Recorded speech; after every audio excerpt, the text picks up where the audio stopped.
bienvenue dans cette nouvelle rubrique Dual Geek. Alors, quelles sont les actualités sur la chaîne? Donc, comme vous le savez, on approche de la 300e vidéo qui sera un live le mardi 27 décembre. Voilà, j'ai choisi cette date parce que je ne vais pas prendre le samedi de Noël ou autre chose. Donc, le 27 décembre, live pour fêter la 300e vidéo. Donc d'ici là, il y a environ 7-8 semaines, donc on va voir comment je vais répartir les chroniques pour arriver tranquillement à ce chiffre des 300 avec cette vidéo live FAQ spéciale. Donc n'hésitez pas à mettre vos commentaires, vos questions, etc. pour que je puisse préparer et y répondre. Bien sûr, si vous êtes là en live, je répondrai aussi aux questions en live dans le chat. Il n'y a pas de problème. Voilà. Sinon, une semaine un peu particulière, beaucoup de choses à faire, etc. Et surtout, j'ai pris beaucoup de lectures, puisque je n'ai pas dévalisé ma médiathèque, mais j'ai pris quand même pas mal de choses, dont la première, dont je vais parler tout de suite, qui m'a été vantée par les comics de Fred, par la Cave de Mills, par Visi Gaming. J'avais lu le premier, et j'avoue que ça ne m'avait pas trop plu de par la noirceur du récit, mais je me suis dit que bon, vu les échos dithyrambiques sur ce titre, il fallait que je retente, que je redonne une chance à ce titre, et donc j'ai pris RIP, le tome 1 et le tome 2. Voilà. Donc les deux premiers tomes de RIP, donc du duo Gates-Monnier. Voilà, donc cette histoire de gens complètement paumés qui sont là pour nettoyer les scènes de mort, RIP, hein, Rest in Peace. Et voilà, donc le premier tome, de par son aspect quand même plutôt réaliste, m'avait dérangé par sa noirceur. Donc je suis allé un peu au-delà et je vous avoue que j'ai été agréablement surpris, même si je ne sais pas comment l'ensemble va se structurer.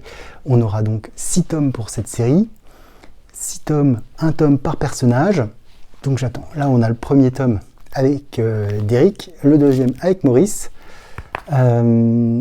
C'est un puzzle, donc tout va s'empiler, va se combiner, etc. Donc j'attends de voir quelle va être la finalité, parce qu'il y a beaucoup de choses qui restent encore un peu secrètes. Je vous invite à regarder les vidéos des personnes que j'ai citées, qui ont fait de très bonnes vidéos dessus. Je ne sais pas si je ferai une review, vraiment, à moins que vous me le demandiez, mais sinon, je pense que je passerai mon tour. Et voilà, je vous dirais juste que j'étais agréablement surpris sur cette série et que j'ai bien envie de continuer. Voilà, pour voir ce qui va se passer par la suite. Je continue, et j'ai pris, suite à ma review avec les podcasters, les 2 tomes suivants d'Umbrella Academy, le tome 2 et le tome 3, toujours par le duo Gérard Way et Gabriel Bas. Donc l'histoire de ces enfants qui ont été récupérés par un savant, pas vraiment un savant, enfin quelqu'un d'un peu particulier, pour sauver le monde, qui porte des numéros de 1 à 7. Dans le premier tome, ça s'était mal passé pour l'équipe. Et donc là, on va suivre les pérégrinations de numéro 5, qui étaient revenus dans le passé, sous forme d'enfants. Qu'est-ce qui se passe? Pourquoi? Comment? Deuxième tome qui s'appelle Dallas. Et le troisième tome qui s'appelle Hôtel Oblivion. Voilà, je les ai feuilletés, il faut que je les lise plus en profondeur. En tout cas, ça m'a bien plu. C'est quand même assez barré. Ça lorgne vers la science-fiction et pas mal de choses. C'est une vision des super-héros plutôt pas mal, assez originale, où on sort effectivement du cadre mainstream. Mais voilà, j'ai trouvé ça plutôt intéressant dans l'approche. Autre chose, j'ai pris Okuzai. Okuzai, alors c'est quelles éditions ça? Alors c'est chez Delcourt, hein, bien sûr. RIP chez l'édition Petit à Petit. Voilà, j'essaie de faire les choses bien pour une fois, on va essayer. Donc Okuzai de Shotaro Ishinomori, je ne trouve pas la maison d'édition, c'est par Kana. Voilà, par Kana. Donc ce qui raconte l'histoire du maître qui a dessiné la fameuse vague. Donc j'étais assez curieux, un style graphique peut-être un petit peu vieillot. Je vais vous montrer quelques planches. Voilà, je vais le lire, ça a l'air assez intéressant. Je ne connais pas du tout cet artiste qui a priori s'est remis en question et qui a fait plusieurs qui a vécu plusieurs vies. En tout cas, c'était pas son... Enfin, je vous en dirai peut-être un peu plus si je vous fais la review, mais en tout cas, ça a l'air très intéressant à voir. Et puis, c'est un très gros tome, hein, comme vous avez pu le constater. Vraiment un beau petit pavé pour cette édition. Donc, je suis intrigué et j'ai bien envie de voir ce qui va se passer. Là aussi, j'en avais parlé dans la spéciale Rocco, puisque c'est James de Comics Discovery qui en avait parlé. Et bien, j'ai pris les tomes 2 et 3 de Solo Leveling. Et oui, ce webtoon, édité chez K-Books, donc de Dubu et de Shugong, dont l'auteur est malheureusement décédé cette année. Je crois que l'intégrale fait 8 tomes, et donc ensuite toujours les aventures de Sing-Woo. Suite à ce qui s'est passé dans le premier tome, où il était entré avec son équipe dans un second donjon, et qu'il avait vécu une expérience proche de la mort, voire la mort, et qu'en revenant à la vie, il découvre en fait qu'il a tout un menu, un peu comme un jeu vidéo, et qui donc peut augmenter ses statistiques en fonction de quêtes qui lui sont imposées. Voilà. Donc là aussi, je vais le lire pour voir un peu comment ça tourne, mais je sais pas comment ça tourne, mais j'ai peur que ça soit un petit peu trop facile pour le personnage. Finalement, il était en très grande difficulté dans le premier tome, et finalement qu'après, ça soit plutôt une balade de santé. Donc je vous dirai quand j'aurai lu ces tomes. J'ai également pris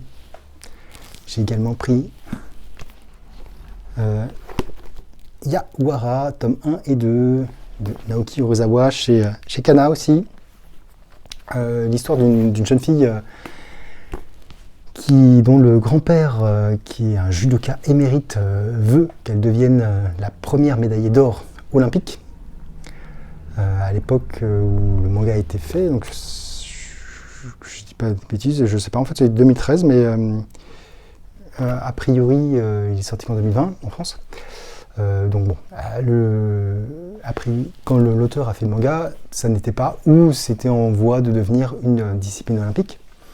Et donc on suit ce personnage de Yawara qui, elle, n'est pas du tout intéressée par le judo. Elle préférait vivre une vie normale, faire les choses que font les filles de son âge.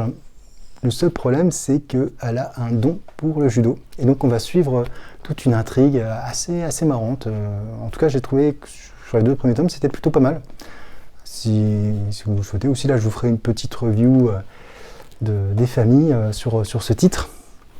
Donc, on commence à faire là, ça commence à monter l'impale, hein, comme vous pouvez le voir. Je vais essayer de les mettre les uns sur les autres pour que vous puissiez voir après ce que ça va donner, parce que c'est plutôt pas mal. Hop, allez, on y va. Qu'est-ce que j'ai pris d'autre? Parce que je n'ai pas pris que ça. J'ai également pris les 3 premiers volets d'Astra Lost in Space chez Nobinobi, qui est donc de Kenta Shinohara. Voilà, donc l'histoire de 9 lycéens qui partent en voyage scolaire et qui partent en voyage scolaire pour 5 jours sur une planète inconnue où ils vont être livrés à eux-mêmes, et ça ne se passe pas du tout comme prévu, puisqu'ils vont être envoyés vraiment beaucoup plus loin par un phénomène inexpliqué, et donc ils vont devoir survivre, comme c'était le cas sur la planète, sauf que la planète était assez sympathique et ça ne durait que 5 jours. Là, ils vont partir sur tout un périple. Voilà, ça est plutôt pas mal. J'ai lu le premier tome, c'est plutôt pas mal, c'est plutôt joli en termes de dessin. Voilà. Donc c'est une série qui se termine en 5 tomes. Donc je vais voir si je peux récupérer les 2 suivants pour vous faire la review complète, ou sinon je vous ferai la première partie avec celle-là et puis la deuxième avec les tomes manquants. Voilà. On continue avec cette fois les deux derniers. Il ne reste plus que 2. Voilà. Je vais vous parler Tigre des Neiges, ou Lézard Noir, donc de Akiko Higashimura. Voilà. Je ne connais pas du tout. J'avoue que le format, les dessins m'ont assez intéressé. Voilà, donc je suis curieux de voir ce que ça peut donner, cette histoire. Voilà, donc à voir. Je ne connais pas du tout, donc je suis assez curieux. Voilà. Et le dernier tome, parce que voilà, c'est un titre que j'avais envie de lire depuis longtemps et que je n'avais pas lu encore, voilà, parce qu'on parle souvent de Jiro Taniguchi et on parle souvent de son le journal de mon père, L'homme qui marche, Le sommet des dieux, Quartier lointain. Et donc là, ou Céton aussi, ou Céton, et là que j'ai pris Blanco. Blanco, cette histoire de chien apparemment, donc je connais pas du tout l'histoire, donc j'ai vu cette couverture, ça a l'air, c'est le style Taniguchi, hein, voilà, donc c'est édité chez Casterman, donc à voir. Je suis assez curieux de voir ce qu'il pourrait en être dessus. En tout cas, donc pas mal de choses, donc voilà, une chronique un peu spéciale parce que du coup, vous voyez tout ce qu'il y a, vous voyez tout ce que je vais devoir lire par plaisir et peut-être vous présenter si vous le souhaitez. Même si je prendrai peut-être certains titres qui m'ont vraiment marqué.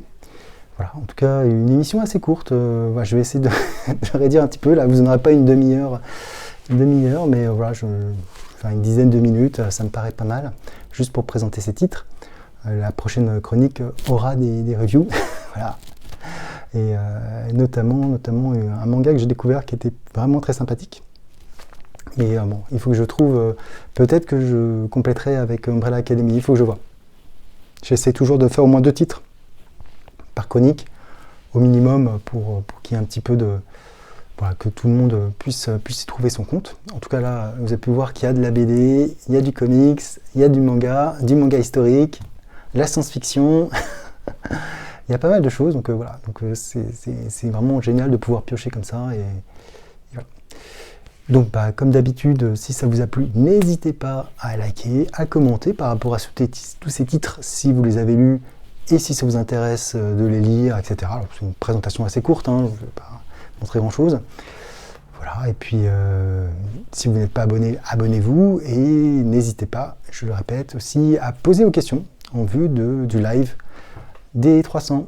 Sur ce, je vous dis ciao!